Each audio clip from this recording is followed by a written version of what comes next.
સુરતના રાંદેર વિસ્તારમાં આવેલા રાંદેર ઇસ્લામ જીમખાના ખાતે રવિવારે કિશોરીઓ માટે પહેલીવાર બોટાવાલા ચેરિટી ટ્રસ્ટ દ્વારા ક્રિકેટ ટુર્નામેન્ટનું આયોજન કરવામાં આવ્યું હતું।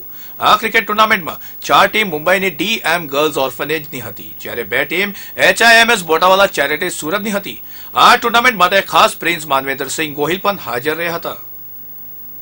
રાત્રિ પ્રકાશમાં જે બાળકો રમતા દેખાઈ રહ્યા છે એ છે સુરતમાં આવેલ રાંદેર ઇસ્લામ જીમખાના। અને હવે જરા પાસેથી જો તો તમને પણ નવાઈ લાગશે। જી હા, ક્રિકેટ ટુર્નામેન્ટમાં કિશોરીઓએ ભાગ લીધો હતો। અને એવું પણ નથી કે આ કોઈ સામાન્ય કિશોરીઓ હતી, કારણ કે આ કિશોરીઓમાંની 4 ટીમ એવી હતી કે જે મુંબઈના ડીએમ ગર્લ્સ ઓર્ફનેજ મતલબ કે અનાથ આશ્રમની હતી, જ્યારે 2 ટીમ HIMS बोटावाला चैरिटी सूरतनी હતી।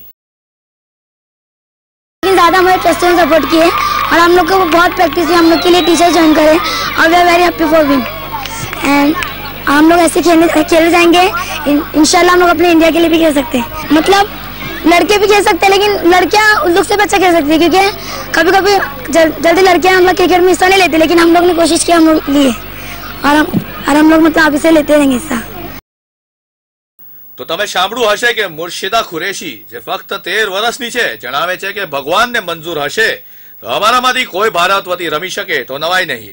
બીજું કે આ મુંબઈની ટીમ માટે ખાસ ટ્રસ્ટી ઝુબેર બોટાવાલા દ્વારા એક પ્રોફેશનલ કોચ પણ રાખવામાં આવ્યો હતો, જેથી આ કિશોરીઓ રમત રમી શકે અને તે પણ બરાબર ટેકનિક સાથે રમી શકે। એ કારણસર તમે જોઈ શકો છો કે કેટલા આનંદ અને ઉત્સાહથી આ કિશોરીઓએ આ ટુર્નામેન્ટમાં ભાગ લીધો હતો।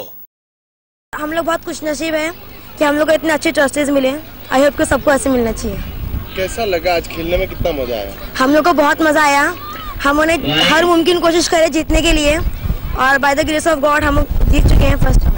और ऐसा नहीं कि गर्ल्स बॉयज से पीछे है, बल्कि गर्ल्स हर वो काम कर सकते हैं जो बॉयज कर सकते हैं, इसलिए हम लोग को गर्ल्स के ऊपर ज्यादा वो है, गर्ल्स अच्छा खेल सकती है।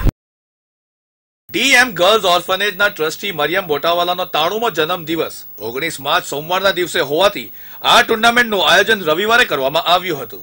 અને આ પ્રસંગે ટ્રસ્ટી શમીમ બોટાવાલા શું જણાવે છે તે સાંભળો। ये एक्चुअली हमारा एम है कि गर्ल्स को आगे बढ़ाने के लिए, ऐसा नहीं कि उन लोग घर में बैठे रहेंगे, उसको आगे बढ़ाने के, उसको डॉक्टर्स बनाने के, ये बनाने के वो में।